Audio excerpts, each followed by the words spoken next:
안녕하세요 젤리니 여러분, 제이제이입니다. 오늘은 짧은 종아리 체형에 대한 이야기를 해볼까 해요. 평소에 발목이 올라오는 이 하이탑을 신으면 이상하게 다리가 짧고 뚱뚱해 보이거나 조금 걷기만 해도 종아리가 붓고 딱딱하게 뭉치시는 분들, 하체 운동을 할 때 깊게 앉는 것이 어렵고 자꾸 무릎이 아프신 분들, 바로 짧은 종아리 체형일 확률이 아주 높습니다. 이런 젤리니들은요, 오늘 영상을 꼭 주목해주세요. 오늘 영상에서는 짧은 종아리 체형이란 무엇인지 알아보고요, 또 이런 체형을 가지고 있으면 어떤 문제점들이 생기는지, 나아가서 어떻게 관리해야지 해결해 나갈 수 있는지 이렇게 나누어서 알려드릴게요. 너무 궁금하고 내 이야기만 같다 라고 하시는 분들 꼭 좋아요를 먼저 눌러주세요. 그럼 바로 시작해봅시다. 짧은 종아리 체형이란 사람마다 이 대퇴부와 하퇴부의 비율은 조금씩 다르고 이것은 타고난 체형이에요. 대퇴부의 길이보다 하퇴부의 길이가 상대적으로 긴 체형이 있고, 반대로 하퇴부가 짧은 체형, 즉 짧은 종아리 체형이 있어요. 본인의 신체 비율 대비 종아리 길이가 짧은 경우 근육과 발목뼈가 이어지는 결합 조직인 아킬레스건도 상대적으로 짧고 타이트하게 됩니다. 이 아킬레스건이 짧아지면 발목 가동 범위가 줄어들고 종아리 근육을 사용하기 더욱 쉬워지면서 민감하게 과긴장된 종아리를 만들어낼 수 있어요. 이런 경우에 조금만 오래 서 있거나 걸어도 종아리가 단단하게 뭉치고 펌핑되면서 심한 경우에는 발바닥 통증으로까지 이어집니다. 저 또한 짧은 종아리 체형의 대표주자로서 처음 운동을 시작했을 때 나만 왜 이렇게 종아리가 뭉치고 아픈가 정말 고민이 많았어요. 스쿼트 자세가 유독 어렵기도 했고요. 유산소로 걷기나 뛰기를 조금만 하고 나면 자다가 종아리에 쥐가 난 경우도 많았어요. 이런 종아리가 짧은 타입은 해부학적으로 대퇴골이 길다 보니 같은 스쿼트 동작을 할 때 발목 유연성이 더 많이 요구돼요. 그런데 또 종아리가 짧다 보니까 아킬레스건이 상대적으로 짧고 발목의 유연성은 더 떨어지죠. 그래서 스쿼트 가동 범위를 내기가 좀 더 어렵습니다.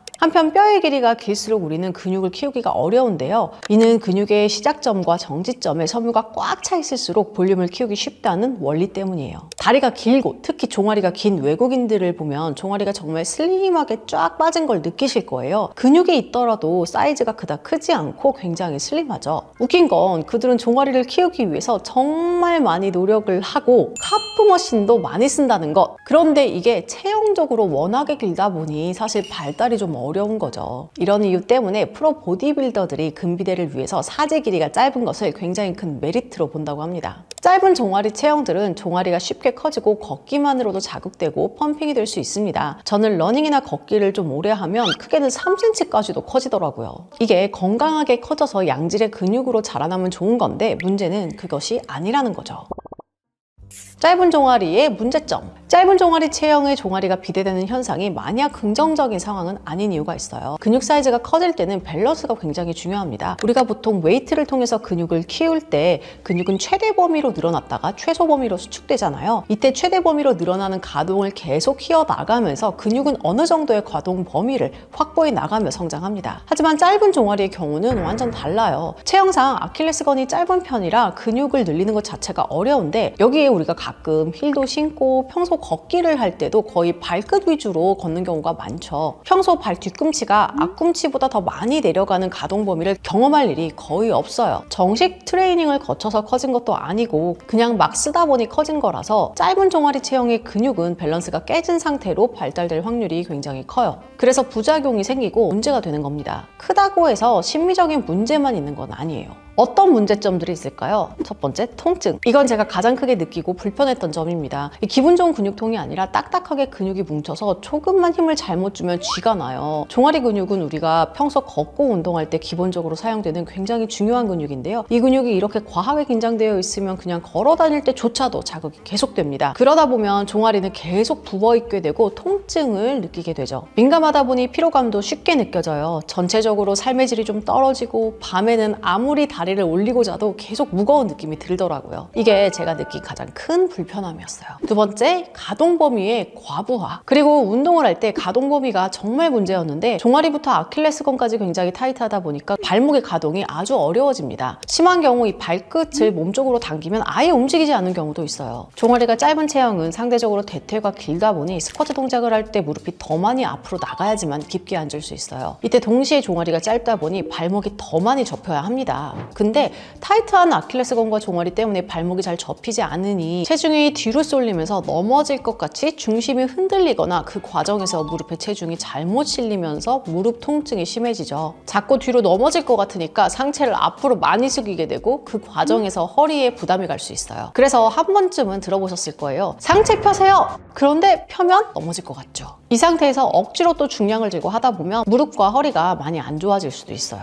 점프, 러닝, 계단. 종아리가 짧으면 점프할 때 충격을 흡수하는 역할이 약해져서 착지할 때 관절에 무리가 많이 가요. 그리고 건이 짧다 보니 점프 에너지를 내는 것 자체가 어렵죠. 농구 선수들이 괜히 다 종아리가 길고 슬림한 것이 아닙니다. 그런 체형이 점프에 굉장히 유리한 거죠. 러닝을 할 때도 종아리의 피로도가 빨리 쌓이다 보니 퍼포먼스가 떨어져요. 걸을 때 발 뒤꿈치가 충분히 닿지 않아서 발끝으로 걷는 습관이 생길 수 있어요. 특히 일상생활 속에서 계단을 내려갈 때 버티는 쪽 발목의 유연성이 잘 안 나오다 보니까 체중이 한 번에 다 무릎으로 떨어지면서 내려가는 계단에서 무릎 통증을 느낄 확률이 굉장히 커집니다. 빠르게 내려가는 것이 어렵고 무릎이 불편하죠. 네 번째는 다리가 두꺼워 보일 수 있어요. 종아리 근육이 짧으면 길게 늘어나지 않아서 불룩 튀어나와 보이는 경향이 있어요. 길이 자체가 짧기 때문에 발목으로 이어지는 얇은 부분이 굉장히 짧고 바로 튀 튀어나오는 것이 이어지는 거죠. 이건 전에 다루었던 짧은 허리 유형과도 비슷해요. 여기서 발목이 조금 두꺼워져 버리면 전체적으로 다리가 더 짧고 두꺼워 보입니다. 종아리 길이 비율만 바꿨을 뿐인데 이렇게 하니까 정말 달라 보이지 않아요? 키가 작아도 다리가 길어 보이고 비율이 좋은 사람들은 자세히 보면 다 긴 종아리 유형에 속할 거예요. 특히 짧은 종아리에 발목 양말을 신는다든지 하이탑 슈즈를 신는다든지 하는 순간 더 짧아 보이죠? 제가 양말 신발을 고를 때 아주 까다로운 이유 중에 하나가 이거예요.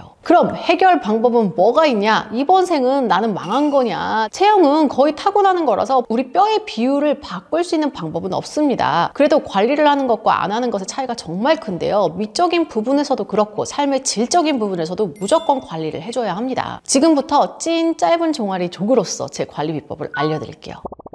첫 번째, 종아리 근육 강화. 종아리 근육을 아예 안 쓰는 것만이 답은 아니에요. 양질의 밸런스를 갖춘 근육을 만들어내야 합니다. 그래서 최대한 늘릴 수 있는 긴 수축 구간을 활용할 수 있는 종아리 강화 운동을 해주는 것이 좋은데요. 두 가지를 추천드립니다. 특별한 소도구 없이 집에서 쉽게 종아리 가동 범위를 끝까지 가져가는 카프레이즈를 할 수 있어요. 기울어진 상체 때문에 체중의 일부만 이용하기 때문에 중량을 많이 가져가기 싫으신 여성분들에게도 좋습니다. 처음 시작할 때 벽에서 최대한 발과 정강이의 각도를 작게 만들어줘요. 종아리가 충분히 늘어나는 체크하고 90도 각도까지만 들었다가 천천히 버티면서 뒷 발꿈치가 닿을 때까지 눌러줍니다. 이렇게 각도를 제한해서 카프레이즈를 진행하게 되면 종아리 하부 근육을 좀 더 건강하게 자극하는 데 도움이 되고 아킬레스건 가동 범위에도 도움이 됩니다. 시티드 카프레이즈는 겉근육인 비복근, 안쪽 근육인 가자미근을 사용할 수 있는 근육이에요. 이 동작을 할 때 종아리 근육이 제대로 늘어나는 구간을 만들기 위해서 발밑에 작은 박스나 구조물을 놓아주세요. 그대로 무거운 덤벨을 무릎에 얹혀 90도까지 들어 올렸다가 천천히 무게를 버티면서 끝까지 내려놓아요. 이때 무게가 좀 무거워야 효과가 좋기 때문에 적당한 무게가 없을 때에는 상체 무게를 내려놓고 이용해보세요. 좌우 번갈아 하는데 한쪽을 끝내고 나면 종아리가 시원하게 싸한 느낌이 들 거예요. 운동 후에는 종아리 스트레칭을 꼭 병행해주세요. 종아리가 민감한 사람들은 상체 운동을 하더라도 종아리에 힘이 들어가면서 수축하기 때문에 항상 운동 후 마무리로는 후면 스트레칭을 넣어줍니다. 쉽게 할 수 있는 동작 중 다운독 자세는 제가 애용하는 스트레칭으로 전체적인 후면부 긴장을 모두 풀어줄 수 있어서 좋아요. 발 뒤꿈치를 힘을 주어 눌러주거나 한쪽 다리에 모든 체중을 실어주는 방식으로 난이도를 조절할 수 있습니다. 스트레칭 소도구를 사용해주는 것도 좋은 방법이에요. 소도구를 사용할 경우에는 상체가 뒤로 빠지지 않도록 상체를 확실하게 앞쪽으로 당긴 상태로 운동해주세요. 이 상태로 스트레칭 동작을 진행하면 더욱 효과적입니다. 신발 선택과 기타 꿀팁. 짧은 종아리 체형은 근육을 과하게 긴장하지 않도록 만들고 발목 부위 유연성을 확보하는 것 외에는 크게 드라마틱하게 모양을 바꾸는 것이 어려워요. 대신 신발을 잘 선택해서 좀 더 슬림해 보이는 코디 효과를 보거나 틀어진 종아리를 맞추어서 숨은 몇 센치를 찾아낼 수 있습니다. 짧은 종아리 체형에서 종아리가 휜 경우는 전체적으로 다리가 정말 짧아 보일 수 있어서 꼭 관리를 해주셔야 해요. 도움이 되는 영상은 제가 따로 링크를 공유해 놓도록 할게요. 가급적 발목을 드러내는 신발과 양말을 착용해 주시면 좀 더 다리가 길어 보이는 연출 연출을 할 수 있어요. 앵클 부츠, 하이탑, 스니커즈, 목이 올라오는 모든 신발은 종아리의 두꺼운 부분을 더욱 부각해요. 하이를 선택할 때에는 종아리나 발목에서 애매하게 끊기는 기장감보다는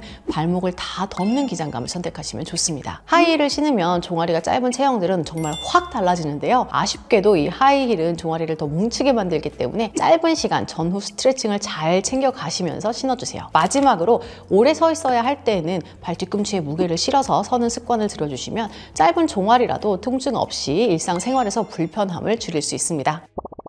자, 오늘은 이렇게 해서 짧은 종아리 체형에 대해서 알아봤어요. 인스타그램에서 제가 스토리로 투표를 했는데요. 정말 생각보다 짧은 종아리 체형들이 너무 많더라고요. 그래서 오늘은 저의 경험을 살려서 이런 체형들이 어떻게 관리를 하면 좋은지 추천하는 운동 방법도 알아봤습니다. 일단 아침에 일어나서 발목이 뻣뻣해지는 이 기분 나쁜 통증이 정말 많이 줄어들게 될 거예요. 자, 그러면 우리 짧은 종아리 체형들 힘내서 꾸준히 관리해보세요. JJ는 다음번에 또 재밌는 영상을 들고 찾아오도록 하겠습니다. 여러분 모두 안녕!